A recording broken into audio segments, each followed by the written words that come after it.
പ്രിയപ്പെട്ട മുഅ്മിനീങ്ങളെ, ഒരുപാട് പേര്, അത് ആൺകുട്ടികളും പെൺകുട്ടികളും ഒക്കെ ഇക്കാലത്ത് ഒരുപാട് വിഷമം അനുഭവിക്കുന്ന ഒരു മേഖലയാണ് മുടി കൊഴിച്ചിലാണ്. കല്യാണം കഴിഞ്ഞിട്ടില്ല, കല്യാണം ആവുന്നതേ ഉള്ളൂ, വിവാഹാലോചന നടക്കുന്നതേ ഉള്ളൂ, പക്ഷെ ഉസ്താദെ കഷണ്ടിയായി പോകുന്നു, മുടിയൊക്കെ കൊഴിഞ്ഞു പോകുന്നു. പെൺകുട്ടികൾ ഒന്ന് മുടി ഈരിയാൽ മുടി ഇങ്ങനെ കൊഴിഞ്ഞു പോവുകയാണ്, എന്ത് ചെയ്യും, മുടി പൊട്ടിപ്പോവുകയാണ്.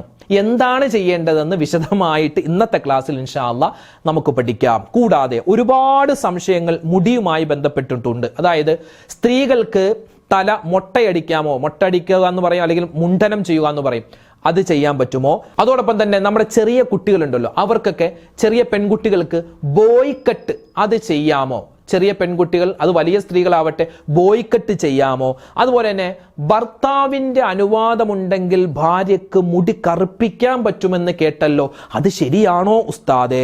അതോടൊപ്പം തന്നെ മറ്റൊരു സംശയമാണ്, ഒരുപാട് പേർക്കുള്ള സംശയമാണ്, അശുദ്ധിയുടെ സമയത്ത് കൊഴിഞ്ഞു പോകുന്ന നഖം, അതുപോലെ തന്നെ മുടി, അത് ഞങ്ങൾ സൂക്ഷിച്ചു വെക്കണോ, അത് അപ്പം തന്നെ കുഴിച്ചിടണോ, എന്താണ് ചെയ്യേണ്ടത്? പലരും പല കാര്യങ്ങളും പറയുന്നു. കൃത്യമായ ഉത്തരം ഇന്നത്തെ ക്ലാസ്സിൽ നമുക്ക് കേൾക്കാം ഇൻഷാ അല്ലാഹ്. അപ്പോൾ ഒരു മുടി സംരക്ഷണ വീഡിയോയാണ് ഇന്നത്തെ ക്ലാസ്സിലുള്ളത്. അവസാനം വരെ കാണാൻ മറക്കണ്ട. അള്ളാഹു സ്വീകരിക്കട്ടെ. അസ്സലാമു അലൈക്കും വറഹ്മത്തുള്ളാഹി വബറകാതുഹു. ബിസ്മില്ലാഹിർ റഹ്മാനിർ റഹീം. അൽഹംദുലില്ലാഹി വഖഫ വസലാമുൻ അലാ ഇബാദിഹിൽ ലദീന ഇസ്തഫ. അമ്മാ ബഅദ്.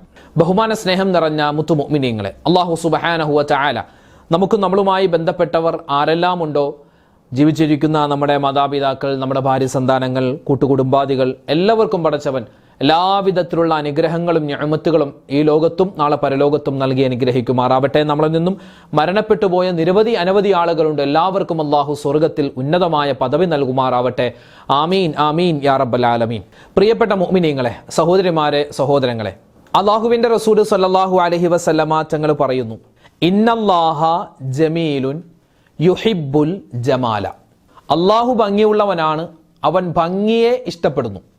എന്ന് വെച്ചാൽ വെളുത്ത് സുന്ദരന്മാരായ സുന്ദരികളായ ആളുകളെ മാത്രമാണ് അള്ളാഹ്ക്ക് ഇഷ്ടം എന്നല്ല ആ പറഞ്ഞതിൻ്റെ അർത്ഥം. മറിച്ച് ആത്മീയമായ, നമ്മുടെ ശാരീരികവും മാനസികവുമായ ഭംഗിയുണ്ടല്ലോ. ചില ആളുകൾ അല്പം കറുത്തിട്ടായിരിക്കാം, അവരുടെ സ്വഭാവം നല്ല തങ്കപ്പെട്ട സ്വഭാവമായിരിക്കും. ചില ആൾക്കാർ നല്ല വെളുത്ത് സുന്ദരന്മാരായിരിക്കും, സുന്ദരികളായിരിക്കും, പക്ഷേ വായെടുത്താൽ മോശത്തരേ പറയൂ. അപ്പോൾ ശാരീരികമായ സൗന്ദര്യമല്ല അള്ളാഹു നോക്കുന്നത്, മറിച്ച് മാനസികമായ സൗന്ദര്യമാണ്. അപ്പോൾ അള്ളാഹു തആല ഭംഗിയുള്ളവനാണ്, ഭംഗിയെ ഇഷ്ടപ്പെടുന്നു. ഈ ഭംഗി എന്ന് പറയുമ്പോൾ ഭംഗി പല രൂപത്തിലുണ്ട് അല്ലേ? ഭംഗി എങ്ങനെ നമ്മളാക്കുന്നത്? കുളിക്കുക, അത് ഭംഗിയുടെ ഒരു ലക്ഷണമാണ്. കുളിക്കാതിരിക്കുക എന്ന് പറഞ്ഞാൽ അതൊരു മോശത്തരമാണ്. അത് അള്ളാഹുവിനും ഇഷ്ടമല്ല, അള്ളാഹിൻ്റെ മലക്കുകൾക്കും ഇഷ്ടമല്ല, ജനങ്ങൾക്കും ഇഷ്ടമല്ല. കുളിക്കാത്ത ആളുകളെ അല്ലെ, എപ്പോഴും വിയർപ്പ് ഗന്ധമുള്ള ആളുകളെ ജനങ്ങൾ വെറുക്കുന്നു. അതുപോലെ തന്നെ അള്ളാഹുവും വെറുക്കുന്നതാണ്. അപ്പൊ ശരീരത്തെപ്പോഴും സുഗന്ധമുണ്ടാവുക സ്വാഭാവികമാണ്. നമ്മൾ വേർക്കും, എന്നാലും അതൊക്കെ കഴുകി ശുദ്ധിയാക്കുക, എപ്പോഴും ഒന്ന് നല്ല രൂപത്തിൽ നടക്കുക, അത് അള്ളാഹുവിന് ഇഷ്ടമാണ്. നബി സല്ലല്ലാഹു അലൈഹി വസല്ലമ തങ്ങൾ പറഞ്ഞിട്ടുണ്ട്, മഹാനായ ഇബ്രാഹിം നബി അലൈഹി സ്വലാത്തു വസ്സലാമിന്റെ ചില സുന്നത്തായ കാര്യങ്ങളുണ്ട്. ഇബ്രാഹിം നബിയാണ് അത് ആദ്യമായി ചെയ്തതെന്നാണ്. ഒന്ന് നഖം മുറിക്കുക, അതുപോലെ തന്നെ കക്ഷ ഗുഹ്യ രോമങ്ങൾ അത് നീക്കം ചെയ്യുക, അതുപോലെ തന്നെ മീശ താഴേക്ക് ഇറങ്ങാതെ അത് വെട്ടി ഒതുക്കുക, താടി ഒതുക്കി വെക്കുക, അതുപോലെ തന്നെ ചേലാകർമ്മം ചെയ്യുക. പിന്നെ ഇങ്ങനെ ഒരുപാട് കാര്യങ്ങൾ മഹാനായ ഇബ്രാഹിം നബി അലൈഹിസ്സലാത്തു വസ്സലാമാണ് ആദ്യമായി ചെയ്തതെന്നാണ്. അതിൽപ്പെട്ടൊരു കാര്യമാണ് മുടി ചീകി ഒതുക്കി വെക്കുക. നബി സല്ലല്ലാഹു അലൈഹി വസല്ലമ തങ്ങൾ ആ കാര്യത്തിൽ വളരെയധികം ശ്രദ്ധ പുലർത്തിയ ആളാണ്. നബി തങ്ങൾ ഒരുപാട് യാത്രകൾ ചെയ്യാറുണ്ട്. ആ യാത്ര പോകുമ്പോൾ നബി തങ്ങളുടെ കയ്യിൽ ഒരു സഞ്ചി ഉണ്ടാവും. ആ സഞ്ചിയിൽ ചില വസ്തുക്കൾ ഉണ്ടാകുമെന്നാണ്. എന്താ? ഒന്ന് ചെറിയൊരു കണ്ണാടി ഉണ്ടാവും നബി തങ്ങൾക്ക്. വെറുതെ കൊണ്ടുപോകുന്നല്ല, അത് മുഖം നോക്കാനാണ് അല്ലെ. ഈ വലിയ പ്രമാണിമാര്, വലിയ രാജാക്കന്മാര്, മറ്റ് നാടുകളിൽ നിന്നും വരുന്ന ആളുകളെ കാണാൻ വേണ്ടിയോ അല്ലെങ്കിൽ അവരിങ്ങോട്ടോ നബിയെ കാണാൻ വേണ്ടി വരുമ്പോൾ നബി തങ്ങളുടെ തലപ്പാവ് അല്ലെങ്കിൽ എന്താ തലയിൽ ധരിക്കുന്ന ആ ഒരു തട്ടം, അതൊക്കെ നേരെയാക്കിയിട്ടായിരുന്നു പോകുന്നത്. അത് കണ്ണാടിയുടെ മുമ്പിൽ നബിതങ്ങൾ മുടി ചീകുമായിരുന്നു എന്നൊക്കെ ആയിഷ ബിവി റളിയല്ലാഹു തആല അൻഹ പറയുന്നുണ്ട്. അപ്പൊ നബിതങ്ങളുടെ കയ്യിൽ ഒരു സഞ്ചി ഉണ്ടാകും, അതിൽ ചെറിയൊരു കണ്ണാടി ഉണ്ടാകും, അതുപോലെ തന്നെ എണ്ണ സൂക്ഷിക്കുന്ന, അതായത് മുടിയിലും താടിയിലൊക്കെ എണ്ണ പുരട്ടാൻ വേണ്ടി ചെറിയൊരു കുപ്പിയിൽ എണ്ണ ഉണ്ടാകും, ചീപ്പുണ്ടാകും, ഒരു അത്തറുണ്ടാകും, ഒരു സുറുമയുണ്ടാകും, അതുപോലെ ഒരു മിസ്വാക്ക്, ഒരു അറാക്കും ഉണ്ടാകുമായിരുന്നു. മൻ കാന ലഹു ശഅറുൻ ഫൽയുക്രിംഹു. നബി സല്ലല്ലാഹു അലൈഹി വസല്ലം തങ്ങൾ പറഞ്ഞിട്ടുണ്ട്, മൻ കാന ലഹു ശഅറുൻ, ഒരാൾക്ക് മുടിയുണ്ടെങ്കിൽ ഫൽ യുക്രിംഹു, ആ മുടിയെ അവൻ മാന്യതയോടുകൂടി ബഹുമാനിച്ചു കൊള്ളട്ടെ എന്ന്. ആരാ പറഞ്ഞു? നബി പറയുക, മുടിയുള്ള ഒരാൾ അയാൾ ആ മുടിയെ മാന്യമായി അതിനെ വളർത്തട്ടെ.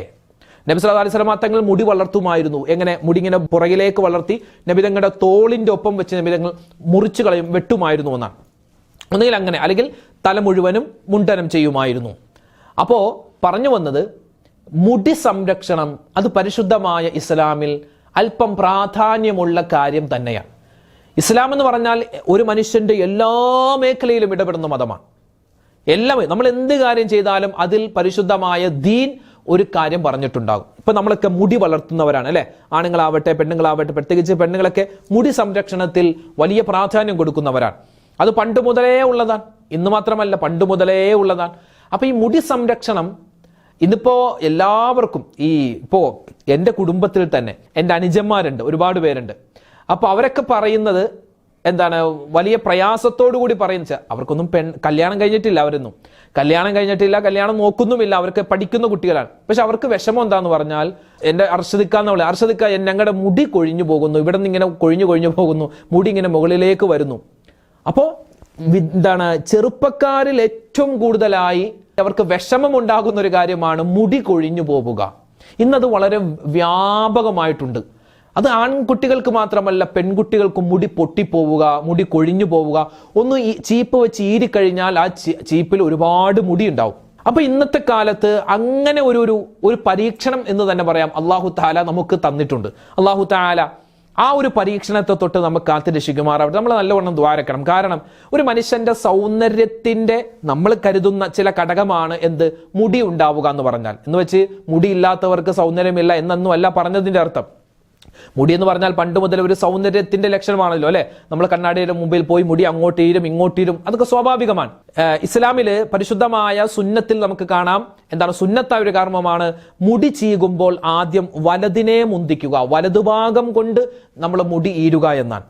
നബി തങ്ങൾ പറഞ്ഞല്ലോ, മൻ കാന ലഹു ശഅറുൻ, ഒരാൾക്ക് മുടിയുണ്ടെങ്കിൽ അത് ആണാവട്ടെ പെണ്ണാവട്ടെ, ഫൽ യുക്രിംഹു, അതെന്ത് ചെയ്യട്ടെ, വൃത്തിയായി സൂക്ഷിച്ചു കൊള്ളട്ടെ. ഒരു സ്വഹാബി വനിത നബി തങ്ങളുടെ അടുക്കൽ പരാതിയുമായി വന്നു. എന്താ പരാതി? നബിയെ, എൻ്റെ ഭർത്താവ് കുളിക്കാറില്ല, മുടി വൃത്തിയായി സൂക്ഷിക്കാറില്ല. നബി സല്ലല്ലാഹു അലൈഹി വസല്ലം തങ്ങൾ വിളിച്ചു എന്നാണ്. അയാളെ വിളിച്ചു, സ്വഹാബിമാരെ കൊണ്ടുവന്നു. എന്നിട്ട് പറഞ്ഞു, അയാളുടെ മുടി വെട്ടുക, അയാളെ നല്ലവണ്ണം കുളിപ്പിക്കുക. എന്നിട്ടോ, അലൈസ ഹാദാ ഖൈറൻ മിൻ അൻ യഅതീകും അഹദുകും സായിറ റഅസിഹി കഅന്നഹു ശൈത്വാൻ. നബി സല്ലല്ലാഹു അലൈഹി വസല്ലം തങ്ങൾ അയാളോട് പറഞ്ഞു, പിശാചിനെ പോലെ മുടി പാറിച്ചു വരുന്നതിനേക്കാൾ ഏറ്റവും ഖൈറായ രൂപം മോനെ ഇതല്ലേ എന്നാണ് പറഞ്ഞു വന്നത്. മുടി സംരക്ഷണം അത് പരിശുദ്ധമായ ഇസ്ലാമിൽ വളരെ പ്രാധാന്യമുണ്ട്. ഞാൻ ഇനി വിഷയത്തിലേക്ക് വരികയാണ്. അതായത് പലരും ഇപ്പോൾ പരാതി പറയുന്നു, ഉസ്താദെ മുടി കൊഴിഞ്ഞു പോവുകയാണ്, പിന്നെ മുടി പൊട്ടിപ്പോവുകയാണ്, മുടി വളരുന്നില്ല, പിന്നെ പൊട്ടിയ മുടി ആവുന്നില്ല എന്നൊക്കെ പറഞ്ഞ് ഒരുപാട് പരാതി പറയും. ഒന്നാമത്തെ കാര്യം നമ്മൾ എല്ലാവരും ശ്രദ്ധിക്കേണ്ടത് നമ്മുടെ ഉറക്കത്തിന്റെ കാര്യമാണ്. ഇപ്പോൾ ഏത് ഡോക്ടർമാർ, ആയുർവേദമാവട്ടെ ഇംഗ്ലീഷ് ഡോക്ടർമാരാവട്ടെ, നമ്മളിപ്പോൾ മുടി കൊഴിഞ്ഞു പോകുന്നു എന്നൊക്കെ പറഞ്ഞ് അവിടെ ചെന്നാൽ അവരൊരുപാട് മരുന്നൊക്കെ എഴുതി തരും, ഷാമ്പുവും അതും ഇതൊക്കെ തരും. അതിൻ്റെ കൂട്ടത്തിൽ അവര് അഡ്വാൻസ് ആയിട്ട് പറയുന്ന ചില കാര്യങ്ങളുണ്ട്. നല്ല ഉറക്കം മുടി സംരക്ഷണത്തിന് നല്ലതാണ്. ഇന്നിപ്പോൾ ഉറക്കം കുറവല്ലേ, പാതിരാത്രിയാകുമ്പോൾ ബൈക്ക് എടുത്ത് പോവുകയാണ്, അൽഫാം കഴിക്കാനും കുഴിമന്തി കഴിക്കാനും ഒക്കെ ഇങ്ങനെ കറങ്ങി നടക്കുക. എപ്പോഴാണ് ഒന്ന് ഉറങ്ങുന്നത്? വെളുപ്പിനെ ഒന്ന് ഉറങ്ങുന്നു. അതുപോലെ തന്നെ ഇനിയിപ്പോൾ 8 മണിക്ക് കിടന്നാൽ തന്നെ ഫോണുമായിട്ട് ഇങ്ങനെ ഇരുന്ന് എപ്പോഴാണ് ഉറങ്ങുന്നത് അല്ലെ? 12 മണി കഴിഞ്ഞ് 1 മണി കഴിഞ്ഞ് 2 മണി വരെ. അപ്പോൾ ഉറക്കം ശരിയാവാത്ത ആണുങ്ങൾ പെണ്ണുങ്ങൾ സൂക്ഷിച്ചോ, മുടി വളരെയധികം നിങ്ങൾക്ക് കൊഴിഞ്ഞു പോവാനും ഇല്ലാതെയാവാനും സാധ്യതയുണ്ട്. രണ്ടാമത്തെ ഒരു കാര്യമാണ് ഇന്നത്തെ കാലം. ഇപ്പോൾ നമ്മുടെ കാർന്നും ഇപ്പോൾ ഞാൻ എൻ്റെ വാപ്പയുടെ മുടി നോക്കുമ്പോൾ ഞങ്ങൾക്ക് അത്ഭുതമാണ്. കാരണം വാപ്പ എന്ന് പറഞ്ഞാൽ അങ്ങനെ വയസ്സായ ആളുകളാണ്, അതുകൊണ്ട് എന്താണ് മുടിയൊന്നും അങ്ങനെ ശ്രദ്ധിക്കാറില്ല. മുടി വളരും, കുറച്ച് നാൾ കഴിയുമ്പോൾ വെട്ടിക്കളയും. സത്യം പറഞ്ഞാൽ നല്ല കരുത്തുള്ള മുടിയാണ്, ഉള്ളുള്ള മുടിയാണ്. ആ മുടി ഞങ്ങൾക്ക് മക്കൾക്കാർക്കും കിട്ടിയിട്ടില്ല. അത് പറയാം, എൻ്റെ ഇപ്പം നമ്മൾ തൊപ്പി വെച്ചുകൊണ്ട് തോന്നുന്നതാണ്, എൻ്റെത് ഈ ഭാഗത്തൊക്കെ മുടി ഇങ്ങനെ കൊഴിഞ്ഞു പോവുക. എൻ്റെ അനുജൻ്റെ കൊഴിയുന്നുണ്ട്. ഞാനിത് വീട്ടുകാര്യം പറയുന്നതല്ല, സ്വാഭാവികമാണ്. പ്രത്യേകിച്ച് ഈ തൊപ്പിയൊക്കെ ഇങ്ങനെ വെക്കുന്നത് കൊണ്ടാവാം, ഈ ഇങ്ങനെ കുളിച്ച് കഴിഞ്ഞ ഉടൻ തന്നെയൊക്കെ നമ്മൾ തൊപ്പി വെക്കുന്നത് കൊണ്ട് അങ്ങനെയും മുടി കൊഴിയാൻ സാധ്യതയൊക്കെ ഉണ്ട്. എന്തുമാവട്ടെ, പറഞ്ഞു വന്നത് ഉറക്കം ശരിയാവാത്തത് ഈ മുടി കൊഴിയാൻ കാരണമാണ്. അതാണാവട്ടെ പെണ്ണാവട്ടെ. രണ്ടാമത്തേത് നമ്മുടെ ഭക്ഷണത്തിന്റെ കാര്യം. പണ്ടൊക്കെ എന്ന് പറഞ്ഞാൽ കാർന്നോമാർ അന്ന് അവരുടെ ചെറുപ്രായത്തിൽ അവർ കഴിച്ചിരുന്ന ഭക്ഷണത്തിന്റെ ഫലമായിരിക്കും ഇന്ന് അവരുടെ മുടി, അല്ലേ? നമ്മുടെ ഉമ്മാടെ മുടി നോക്കിയാൽ, അല്ലെങ്കിൽ നമ്മുടെ വല്ലുമ്മയുടെ മുടി നോക്കിയാൽ അവരൊക്കെ നല്ല കരുത്തുള്ള ഒരുപാട് ഉള്ളുള്ള മുടിയായിരിക്കും. ഇന്ന് പക്ഷേ പെൺകുട്ടികൾക്ക് പലർക്കും ആ മുടി കിട്ടാറില്ല. എന്താ മുടി പൊട്ടിപ്പോകുന്നു, അല്ലെങ്കിൽ എന്താണ്, ഉള്ളില്ല. ഒന്നാമത്തെ ഭക്ഷണത്തിന്റെ കാര്യം. ഭക്ഷണം ഇന്നിപ്പോൾ നമ്മൾ അൽഫാമും കുഴിമന്തിയും അതും ഒക്കെ കഴിക്കല്ലേ? ഭക്ഷണം കഴിക്കുന്നുണ്ട്, വയറ് നിറയുന്നുണ്ട്, പക്ഷെ പോഷകം കുറവാണ്. എത്ര പേർക്ക് കഴിക്കുന്ന ഭക്ഷണത്തിൽ നിന്നും വിറ്റാമിൻ കിട്ടുന്നുണ്ട്, വൈറ്റമിൻ കിട്ടുന്നുണ്ട്, മിനറൽസ് കിട്ടുന്നുണ്ട്, അല്ലേ? എത്ര ഗുണങ്ങൾ കിട്ടുന്നുണ്ട്? ഗുണങ്ങൾ രുചി കൂടുതലാണ്, പക്ഷെ ഗുണം കുറവാണ്. ഇപ്പൊ ഏത് ഡോക്ടറിന്റെ അടുക്കൽ ചെന്നാൽ, ഇപ്പൊ ഇംഗ്ലീഷ് ഡോക്ടറിന്റെ അടുക്കൽ ചെന്നാൽ മൂപ്പരും ഒരുപാട്, ഞാൻ നേരത്തെ പറഞ്ഞ പോലെ ഗുളിക മരുന്നൊക്കെ തരും. എന്നിട്ട് പറയും ഇലക്കറികൾ കഴിക്കണേ, പച്ചക്കറികൾ കഴിക്കണേ, അതുപോലെ തന്നെ നല്ല പൊന്നം എണ്ണ തലയിൽ തേക്കണേ. അതൊക്കെ ഒരു ആയുർവേദ ഡോക്ടർ പറയേണ്ട കാര്യം പോലും ഇന്ന് ഇംഗ്ലീഷ് ഡോക്ടർമാർ പറയുന്നു. അതായത് മുടി കൊഴിച്ചിലുമായി പ്രയാസപ്പെടുന്ന ഒരാൾ ഏത് ഡോക്ടറുടെ അടുക്കൽ ചെന്നാലും ആ ഡോക്ടർമാരും മരുന്നുകൾ തരുന്നതോടൊപ്പം തന്നെ പറയുന്ന ചില ടിപ്സുകളാണ്. നല്ലവണ്ണം ഉറങ്ങണം, ടെൻഷൻ വേണ്ട, അതുപോലെ തന്നെ നല്ല ഭക്ഷണം കഴിക്കണം, ഇലക്കറികൾ കഴിക്കണം, അതുപോലെ തന്നെ പച്ചക്കറികൾ കഴിക്കണം, ഫ്രൂട്ട്സ് കഴിക്കണം. ഇങ്ങനെ അതായത് നമ്മൾ പണ്ടും നമ്മുടെ കാർന്നോമാർ ശ്രദ്ധിച്ച കാര്യങ്ങൾ ഇന്ന് നമ്മൾ ശ്രദ്ധിക്കുന്നില്ല. അതുകൊണ്ട് തന്നെ നമുക്ക് ഇത്തരത്തിലുള്ള വലിയ പ്രശ്നങ്ങൾ ഉണ്ടാകുന്നു. അന്ന് പണ്ടത്തെ കാലത്ത് നമ്മുടെ കാർന്നോമാരൊക്കെ അവര് മുടി സംരക്ഷണത്തിന് വേണ്ടി കഴിച്ചതൊന്നുമല്ല, അവർക്ക് അതേ അന്ന് ഉണ്ടായിരുന്നുള്ളൂ, അതവർ കഴിച്ചു. അതുകൊണ്ട് തന്നെ അവരുടെ മുടിയും അവരുടെ ശരീരമൊക്കെ നല്ല ആരോഗ്യമുള്ളതായിരുന്നു. ഇന്നിപ്പോ നമ്മൾ രുചിക്ക് വേണ്ടിയും രസത്തിന് വേണ്ടിയൊക്കെ ഭക്ഷണം പലതും ഒക്കെ കഴിച്ച് നമ്മുടെ ആരോഗ്യം ക്ഷയിച്ചു പോകുന്നു, മുടി പൊട്ടിപ്പോകുന്നു, അല്ലെ, കൊഴിഞ്ഞു പോകുന്നു. ഇപ്പൊ ചെറുപ്രായത്തിൽ തന്നെ മുടി നരക്കുന്നൊരു അവസ്ഥയാണ്. ചെറിയ കുട്ടികൾക്ക് വരെ മുടി നരക്കുന്നു. ഒരിക്കലും നമ്മൾ ഒരു മുടി നരച്ചാൽ അത് പറിച്ചു കളയരുത്. പറിച്ചു കളഞ്ഞാൽ രക്ഷപ്പെട്ടു പോകും എന്നല്ല, പറിച്ചു കളഞ്ഞാൽ ആ നരയുടെ നരമ്പുകൾ പിന്നെ അടുത്ത മുടിയിലേക്ക് പിടിക്കും. ചിലക്കാരങ്ങനെ ഉണ്ട്, അതേ മുടി നരച്ചിട്ടുണ്ടെന്ന് പറഞ്ഞ് പറിച്ചു കളയും. പക്ഷെ ആ മുടി പറിച്ചു കളയുമ്പോൾ അവിടെ നര തീർന്നു എന്നല്ല, പിന്നെ മറ്റ് മുടികളിലേക്ക് അത് വ്യാപിക്കാനാണ് സാധ്യത. അതുകൊണ്ട് ആ കാര്യമൊക്കെ ശ്രദ്ധിക്കുക. അപ്പൊ ഇത് ഞാൻ മൊത്തത്തിൽ പറഞ്ഞു എന്ന് മാത്രം. ഇനി നമുക്ക് നമ്മുടെ ദീനിയായ ചില കാര്യങ്ങളിലേക്ക് വരാം. അതുപോലെ ഡോക്ടർമാർ പറയുന്ന മറ്റൊരു കാര്യമാണ് ഈ ഉറക്കക്കുറവിനും മുടിയുടെ ആ വളർച്ച അത് നല്ല രൂപത്തിലാവാനും ചെയ്യേണ്ട ഒരു കാര്യമാണ് എണ്ണ തേച്ചിട്ട് കുളിക്കുക. ഇന്നിപ്പോൾ നമ്മുടെ മക്കളെ നമ്മൾ എണ്ണ തേപ്പിച്ച് കുളിപ്പിക്കാറുണ്ടോ? പഴയ വല്ലുമ്മമാരൊക്കെ ഉണ്ടെങ്കിൽ അവർ എണ്ണ തേച്ച് കുളിക്കാൻ പറയും, അല്ലെങ്കിൽ അവർ തലയിൽ എണ്ണ തേക്കും. ഇന്നത്തെ ഉമ്മമാരെ എണ്ണ തേച്ചാണോ കുട്ടികളെ കുളിപ്പിക്കുന്നത്? പണ്ടൊക്കെ എണ്ണ തേച്ച് ഒരു 10-15 മിനിറ്റോളം ഇരുന്നിട്ട് ആ തലയിൽ പിടിച്ചിട്ടായിരുന്നു കുളിച്ചിരുന്നു. അതുകൊണ്ട് തന്നെ അന്നുള്ള ആളുകളുടെയൊക്കെ മുടി നല്ല മുടിയായിരിക്കും, നല്ല കറുകറുത്ത മുടിയായിരിക്കും. ആ കാര്യം പ്രത്യേകം ശ്രദ്ധിക്കേണ്ടതുണ്ട്. പിന്നെ നമ്മൾ ഈ അനാവശ്യമായിട്ട് ഷാംപൂ, അതുപോലെ തന്നെ മുഖത്തും അതും ഇതൊക്കെ ക്രീമൊക്കെ വാരി തേക്കുമ്പോൾ നമ്മുടെ ഉള്ള സൗന്ദര്യം പോവുകയാണ്, നമ്മുടെ മുടിയുടെ സൗന്ദര്യം പോവുകയാണ്. പണ്ടൊക്കെ ഈ ചെറുപയർ പൊടിയും അതുപോലെ തന്നെ ചെമ്പരത്തി താളി അതൊക്കെ നാച്ചുറൽ ആയിട്ടുള്ള ചില മരുന്നുകളാണ് മുടി വളരാനും അതുപോലെ തന്നെ മുടിക്ക് ഉള്ളുണ്ടാവാനും പേന് പോവാനൊക്കെ. അപ്പൊ അതുപോലുള്ള കാര്യങ്ങളിലേക്ക് നമ്മൾ മടങ്ങിയാൽ നമ്മുടെ മുടി സംരക്ഷണത്തിന് നമുക്ക് പറ്റും. പിന്നെ നമ്മുടെ കാലാവസ്ഥ, അല്ലെ, നമ്മുടെ കാലാവസ്ഥ കൊണ്ട് മുടി കൊഴിയാറുണ്ട്. നല്ല ചൂടുള്ള സമയം അല്ലെങ്കിൽ നല്ല തണുപ്പുള്ള സമയത്തൊക്കെ മുടി കൊഴിയാറുണ്ട്. പിന്നെ അതുപോലെ തന്നെ ഇപ്പോൾ നമുക്ക് നിർബന്ധമായൊരു കാര്യമാണ് ഹെൽമെറ്റ് വെക്കുക, അല്ലെ. ഹെൽമെറ്റ് വെക്കുമ്പോൾ നമ്മുടെ മുടിയുടെ റൂട്ട് തന്നെ അങ്ങോട്ടും ഇങ്ങോട്ടും ഒക്കെ മാറിപ്പോവാറുണ്ട്. അപ്പൊ ഹെൽമെറ്റ് സ്ഥിരമായി വെക്കുന്ന ആളുകൾ ഹെൽമെറ്റ് വെക്കുന്നതിന് മുമ്പ് എന്തെങ്കിലും ഒരു തുണി തലയിൽ കെട്ടിയിട്ട് ഹെൽമെറ്റ് വെച്ചാൽ ആ മുടിയുടെ റൂട്ട് ഇളകുന്നതിന്റെ അതിന് വലിയൊരു പരിഹാരമാകും. അങ്ങനെ ഇളകുമ്പോഴാണ് മുടി പലപ്പോഴും കൊഴിഞ്ഞു പോകാനൊക്കെ സാധ്യതയുള്ളത്. അപ്പോൾ ഈ കാര്യങ്ങളൊക്കെ ശ്രദ്ധിക്കേണ്ടതുണ്ട്. ഒരുപാട് പേര് ചോദിക്കുന്ന സംശയമാണ്, ഉസ്താദെ, സ്ത്രീകൾക്ക് തല മുണ്ടനം ചെയ്യാമോ? മുണ്ടനം ചെയ്യാന്ന് പറഞ്ഞാൽ മുഴുവൻ തല മൊട്ടയടിക്കുക എന്ന് പറയൂലേ. മഹാനായ അലിയാർ തങ്ങൾ റളിയല്ലാഹു തആല അൻഹു പറയുന്നു, സ്ത്രീകൾ അവർ തല മുണ്ടനം ചെയ്യരുത്, അത് കറാഹത്താണ്. പെണ്ണുങ്ങളെ സംബന്ധിച്ചിടത്തോളം അവരുടെ സൗന്ദര്യത്തിന്റെ പ്രധാന ഭാഗം എന്താണ്? മുടി വളർത്തുക, മുടി ഉണ്ടാവുക എന്നതാണ്. അതുകൊണ്ട് എന്തെങ്കിലും രോഗമോ അല്ലെങ്കിൽ എന്തെങ്കിലും ഒരു പ്രയാസമോ വന്ന് മുടി മുണ്ടനം ചെയ്യുന്നത് പോലെയല്ല, അതല്ലാതെ മുടി മുണ്ടനം ചെയ്യാൻ പാടില്ല, അത് കറാഹത്താണ്. പിന്നെയോ മുടി ഇങ്ങനെ ഒരുപാട് ഇറങ്ങിയും കയറി നിൽക്കുകയാണെങ്കിൽ ഒന്ന് എല്ലാം ഈരി വെച്ചിട്ട് അടിയിൽ ഇങ്ങനെ മുടി വെട്ടിക്കൊടുക്കൽ, അത് കുഴപ്പമൊന്നുമില്ല. പുരുഷനെ പോലെ സ്ത്രീ മുടി വെട്ടാൻ പാടില്ലെന്നാണ്. ബോയ്ക്കട്ട് എന്ന് പറയില്ലേ, പുരുഷന്മാർ വെട്ടുന്നത് പോലെ മുടി ഇറക്കാതെ അങ്ങനെ വെട്ടുന്ന സ്ത്രീകളുണ്ടാകും, അങ്ങനെ വെട്ടാൻ പാടില്ല. പിന്നെയോ മറ്റൊരു ചോദ്യമാണ്, ഉസ്താദ്, ചെറിയ പെൺകുട്ടികൾക്ക് മുടി വടിക്കാമോ? ചെറിയ പെൺകുട്ടികൾക്ക് കരുത്തുള്ള മുടി വരാൻ അല്ലെങ്കിൽ എന്തെങ്കിലും ഒരു രോഗം, താരനാണ് അല്ലെങ്കിൽ പേന് കൂടുതലാണ്, അപ്പൊ അങ്ങനെ എന്തെങ്കിലും ഒരു രോഗസംബന്ധമായിട്ട് മുടി വടിക്കുന്നതിൽ കുഴപ്പമില്ല. ഇനി മറ്റൊരു ചോദ്യമാണ് ഉസ്താദേ, ഈ ഭർത്താവിൻ്റെ അനുവാദമുണ്ടെങ്കിൽ ഭാര്യയ്ക്ക് മുടി കറുപ്പിക്കാമോ? മുടി കറുപ്പിക്കുന്നതുമായി ബന്ധപ്പെട്ട് ഒരുപാട് നമ്മൾ ചർച്ച ചെയ്തതാണ്. മുടി ഡൈ ചെയ്യാമോ, കളറുകൾ കൊടുക്കാമോ എന്നൊക്കെയുള്ളത്. ഇനി കേട്ടോ, മുടി കറുപ്പിക്കൽ ഹറാമാണ് അല്ലെ? മുടി കറുപ്പിക്കൽ ഹറാമാണ്. നമുക്ക് ഇസ്ലാമിൽ അനുവദനീയമാകുന്ന കിതാബുകളിൽ കാണാം, അനുവദനീയമാകുന്നത് യുദ്ധത്തിന് പോകുന്ന ആളുകൾ, യുദ്ധത്തിന് പോകുന്ന ചില കുറച്ച് വയസ്സായ ആൾക്കാരാണെങ്കിൽ ഈ ശത്രുക്കൾ വയസ്സായ ആളുകളെ കണ്ടിട്ടായോ ഇവന്മാർ വയസ്സന്മാരാണല്ലോ എന്ന് ഒരു ഭീതിയില്ലാത്ത അവസ്ഥ ഉണ്ടാവാതിരിക്കാൻ മുടി അവിടെ കറുപ്പിക്കാം. അത് ഒരു അനുവാദം തരുന്ന ഒരു അവസ്ഥയാണ്. അതല്ലാതെ മുടി കറുപ്പിക്കാൻ പാടില്ല എന്നാണ്, ഡൈ ചെയ്യാൻ പാടില്ല. ചെയ്താൽ എന്താണ്? സത്യം പറഞ്ഞാൽ നമ്മളൊന്ന് മുടി ഡൈ ചെയ്ത ആളുകളുടെ മുടി ഒന്ന് എടുത്തു നോക്കിയാൽ എന്ത് കാണാം? ഈ വെള്ളം ചേരൂല അല്ലെ? അപ്പോൾ ഈ ജനാപത്തുണ്ടായാൽ, അശുദ്ധിയൊക്കെ ഉണ്ടായാൽ, അതാണാവട്ടെ പെണ്ണാവട്ടെ, മുടിയിൽ വെള്ളം ചേരൂല. മുടി വെള്ളം ചേർന്നില്ല എങ്കിൽ നമ്മുടെ കുളി ശരിയാവൂല. കുളി ശരിയായില്ലെങ്കിൽ നമ്മുടെ നിസ്കാരം ശരിയാവൂല, ഇബാദത്തുകളൊന്നും ശരിയാവില്ല. അതുകൊണ്ട് പ്രിയപ്പെട്ടവരെ, ഡൈ ചെയ്യാൻ നിൽക്കരുത്.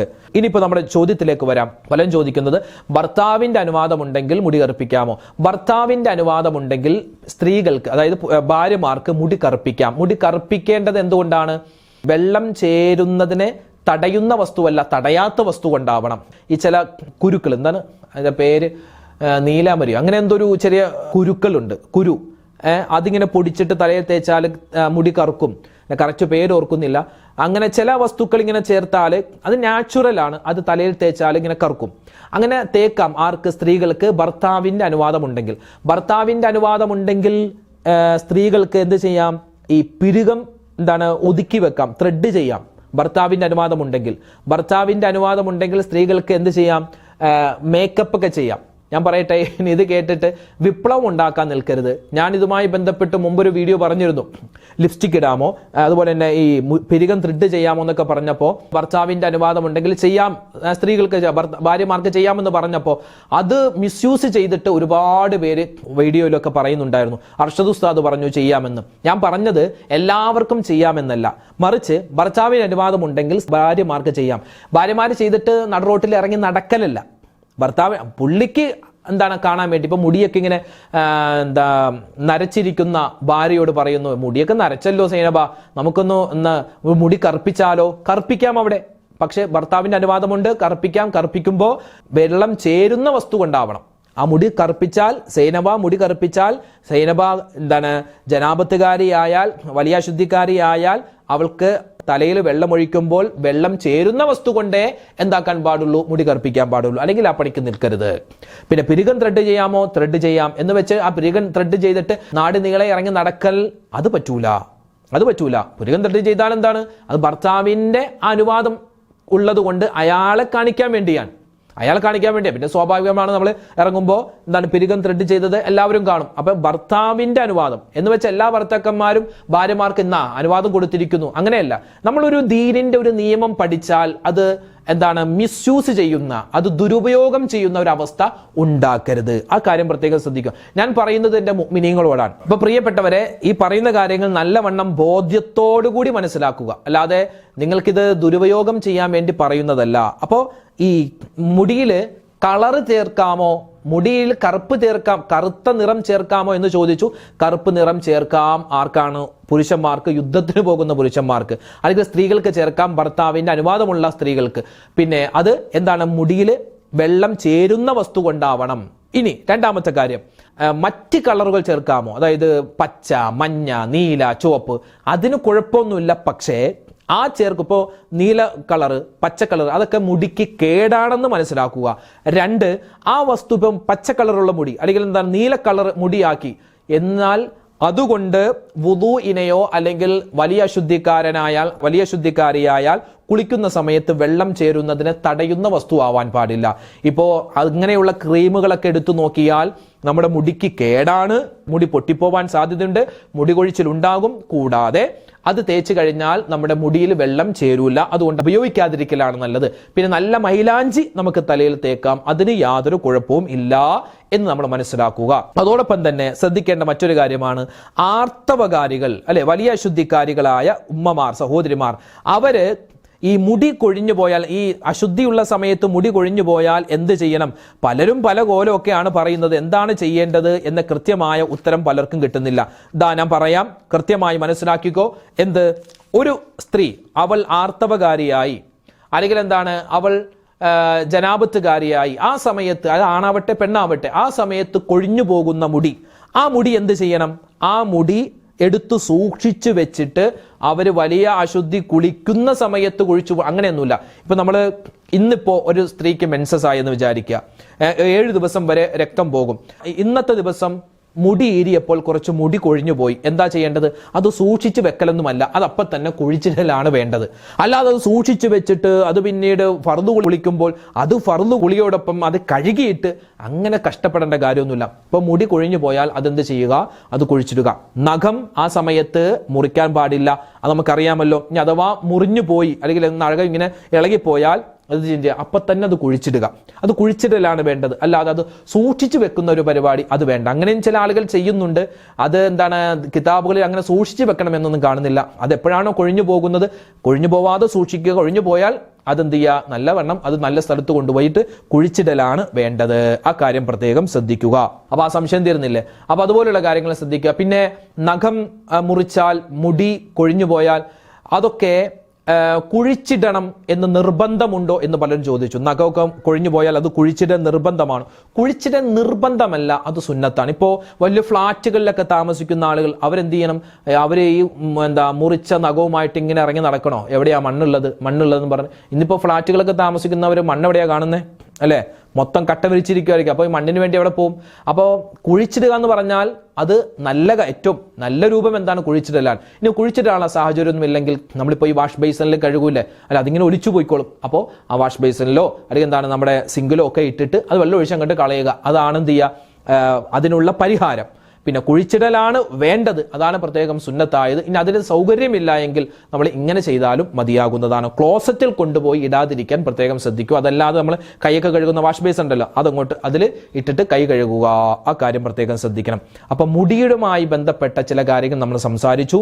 ചില ആൾക്കാർ ചോദിക്കുന്നുണ്ട്, ഈ സ്ത്രീകൾ നിസ്കരിക്കുന്ന സമയത്ത് അവർ മക്കന ഇടുമ്പോൾ മുഖത്തേക്ക് മുടി വരാൻ പാടില്ല, മുടിയെല്ലാം ഉള്ളിലേക്ക് ആക്കിയിട്ട് വേണം എന്ത് ചെയ്യാൻ?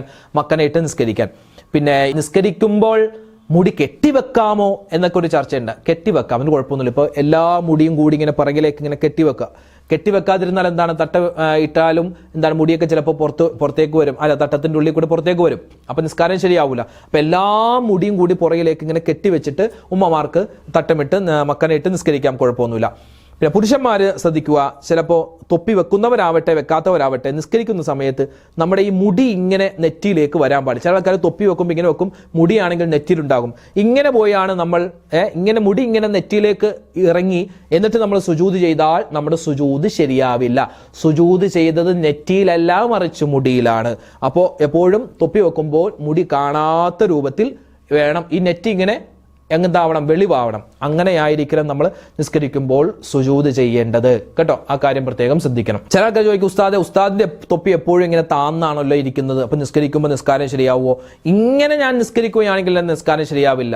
അതിപ്പോ നമ്മൾ തൊപ്പി വാവേണ്ട, ടൗവല് കെട്ടിയാലും, ടൗവൽ ഇങ്ങനെ കെട്ടി നെറ്റി ഇങ്ങനെ മറച്ചിട്ടാണ് നമ്മൾ ടൗവല് കെട്ടുന്നത്, എന്നിട്ട് സുജൂദ് ചെയ്താൽ സുജൂദ് ശരിയാവില്ല. എപ്പോഴും ഞാനൊക്കെ നിസ്കരിക്കുമ്പോൾ നെറ്റി ഇങ്ങനെ തൊപ്പി ഇങ്ങനെ കയറ്റി വെക്കും കേട്ടോ. നമ്മുടെ ഈ നെറ്റി ഭാഗം എപ്പോഴും സുജൂദിന്റെ സ്ഥലത്ത് മുട്ടണം. ആ കാര്യം പ്രത്യേകം ശ്രദ്ധിക്കുക. അപ്പോൾ ഒരുപാട് കാര്യങ്ങൾ അൽഹംദുലില്ലാ ഇന്നത്തെ വീഡിയോയിൽ നമ്മൾ പറഞ്ഞിട്ടുണ്ട്, സംശയങ്ങൾക്കുള്ള മറുപടിയൊക്കെ ആയിട്ട്. അപ്പോൾ ഇത് ഒരുപാട് പേർക്ക് ഉപയോഗപ്രദമാകുന്ന വീഡിയോ ആണ്. ഇത് മറ്റുള്ളവർക്ക് എത്തിച്ചു കൊടുക്കാൻ വിട്ടുപോകണ്ട. നിരവധി ആളുകൾ ദുആ ചെയ്യാനൊക്കെ പറഞ്ഞിട്ടുണ്ട്. അല്ലാഹു സുബ്ഹാനഹു വ തആല എല്ലാവരുടെയും എല്ലാ പ്രയാസങ്ങളും സങ്കടങ്ങളൊക്കെ മാറ്റി കൊടുക്കുമാറാവട്ടെ. പലരും പല രോഗികളാണ്, അസുഖങ്ങളാണ്, പല ടെസ്റ്റുകൾക്കൊക്കെ അയച്ചിട്ടുണ്ട്. അപ്പോൾ അതിന്റെ റിസൾട്ട് വരാനൊക്കെ കാത്തിരിക്കുന്നു. ഇങ്ങനെ ഒരുപാട് വിഷമങ്ങൾ പറഞ്ഞവരുണ്ട്. അല്ലാഹു തആല എല്ലാവരുടെയും വിഷമ പ്രയാസങ്ങൾ മാറ്റി കൊടുക്കട്ടെ. നമ്മുടെയൊക്കെ മനസ്സിലുള്ള ഹലാലായ മുറാദുകൾ അല്ലാഹു തആല ഹാസിലാക്കി തരുമാറാവട്ടെ. രോഗങ്ങൾക്ക് ശിഫ തരട്ടെ. മരണപ്പെട്ടവർക്ക് മഗ്ഫിറത്ത് കൊടുക്കുമാറാവട്ടെ. ആമീൻ ആമീൻ യാ റബ്ബൽ ആലമീൻ. സലാം പറയുന്നതിന് മുമ്പ് ഒരു കാര്യം കൂടി അവസാനമായിട്ട് പറയട്ടെ.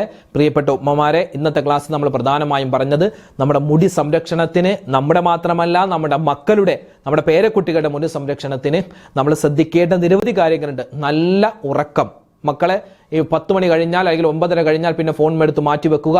അവർ നല്ലവണ്ണം ഉറങ്ങട്ടെ, നല്ലവണ്ണം ഉറക്കം. അതുപോലെ തന്നെ നല്ല ഭക്ഷണം എന്ന് പറഞ്ഞാൽ വേറെ കുഴിമന്തിയും അൽഫാമും മാത്രമൊന്നുമല്ല, നല്ല പച്ചക്കറികൾ, നല്ല ഇലക്കറികൾ, നല്ല ഫ്രൂട്ട്സ്, അതൊക്കെ അവർക്ക് കൊടുക്കുക. നമ്മളും കഴിക്കുക, അവർക്കും കൊടുക്കുക. ഇന്ന് എത്ര മക്കൾക്ക് നമ്മൾ പച്ചക്കറി കൊടുക്കാറുണ്ട് അല്ലെ? എല്ലാവർക്കും ജങ്ക് ഫുഡൊക്കെയാണ് ഇഷ്ടം. അതുകൊണ്ട് തന്നെ ആരോഗ്യം ക്ഷയിക്കുന്നു, മുടി കൊഴിയുന്നു, പല്ല് കേടാവുന്നു, എല്ലിന് ബലം കുറവാണ്. അപ്പൊ അതൊക്കെ മാറ്റിയിട്ട് നല്ല പച്ചക്കറിയും ഇലക്കറിയും ഒക്കെ കൊടുക്കുക, നമ്മുടെ മക്കൾ കഴിക്കട്ടെ. അപ്പൊ വീണ്ടും ഓർമ്മപ്പെടുത്തുന്നു, നാടൻ ഭക്ഷണത്തിലേക്ക്, നമ്മുടെ പഴയകാല ഭക്ഷണത്തിലേക്ക് വരിക.